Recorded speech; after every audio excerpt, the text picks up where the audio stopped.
歡迎嚟到主宰一切，我係 Tammy。想知我幾時有新片上架，就記得訂閱我個頻道，仲有幫手俾 like 同 share。上集整沙爹嘅時候，我哋用剩咗好多椰奶，今集我就教大家整椰青椰奶凍。想知點樣整個沙爹醬？可以撳下右上角條 link。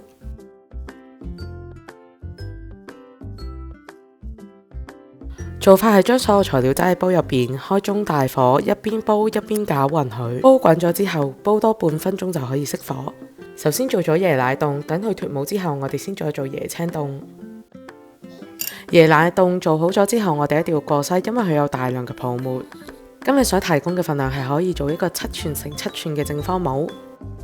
除咗整正方形之外，我哋亦都可以揾一個比較淺嘅模具，之後再用曲奇模去印佢個樣出嚟。雖然已經過咗篩，但係你見到佢嘅泡沫都好多，我哋可以用湯匙咁樣慢慢將泡沫潷起。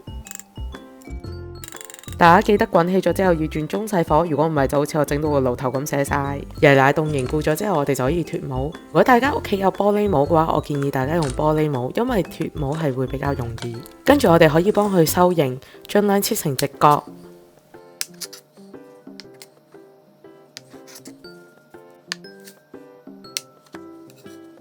用曲奇模印出嚟嘅時候，盡量唔好超過2到3 cm， 亦都唔好高過個模。如果唔係印出嚟就會爛晒。之後可以揾呢啲扁平嘅鑊鏟去幫你起模。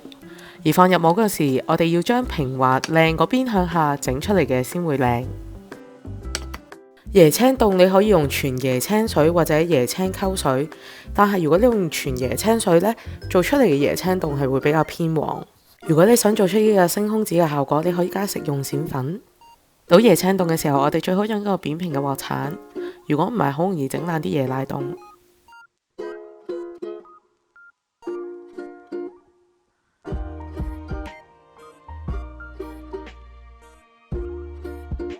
鱔粉做出嚟有效果真係好靚好迷人，但係千祈唔好落生果，因為個生果基本上係俾佢整熟咗噶啦已經。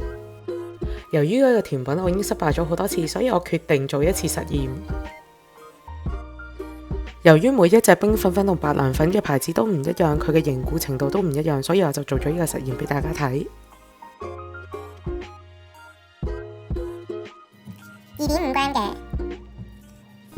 ，3 gram 嘅，呢個3 gram 嘅，3.5。4 gram， 咁佢呢個4 gram 咧，你就覺得佢明顯咧係實好多，冇咗個彈性，所以咧都唔係話你落得最多咧個彈性就最好，但係咧你落得越多凝固劑咧，佢嗰個體積咧就越細咯。咁多個 texture 咧，我覺得咧原來2.5咧係最好咯，最 Q 彈，3 gram 都可以接受，你係可以拎到上嚟嘅。